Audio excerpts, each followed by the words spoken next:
Merci Monsieur le Président, Monsieur le Ministre. Plusieurs communes de mon département font état d'actes de vandalisme de leurs locaux de fibre optique.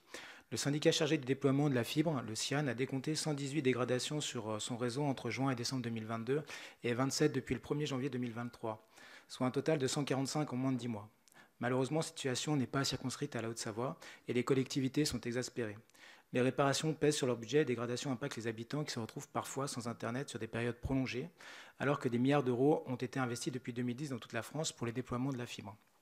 Contrairement à ce que l'on pourrait penser, ces dégâts ne sont pas commis par des voyous et sont majoritairement du fait des opérateurs de fibre optique et de leurs sous-traitants. Le problème est ici légal, puisque la loi permet aux opérateurs d'avoir accès à tous les NRO et ne prévoit pas de sanctions ou d'interdictions en cas de dégradation. La situation devient tellement ingérable que le syndicat en est venu à murer symboliquement des nœuds de raccordement optique pour protester contre ce phénomène.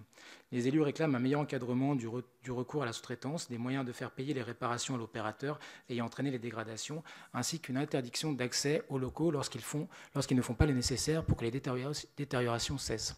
Aussi, je souhaiterais connaître votre position à ce sujet et si vous envisagez des adaptations législatives et réglementaires pour remédier à cette problématique. Merci.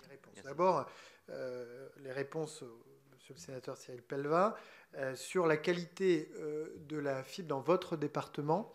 Ce qu'on a demandé à l'ARCEP, c'est de regarder si nous ne sommes pas là, dans une des situations que j'évoquais tout à l'heure en introduction, c'est-à-dire non pas des problèmes d'attribution de responsabilité entre l'opérateur d'infrastructure et l'opérateur télécom, mais un problème d'accidentologie du réseau lui-même lié à, je dirais, à son installation, à l'époque où il a été installé. Si c'est le cas, nous demanderons, comme nous l'avons fait pour d'autres opérateurs d'infrastructure, que nous soit présenté un plan de reprise générale du réseau pour mettre fin à ces accidents à répétition.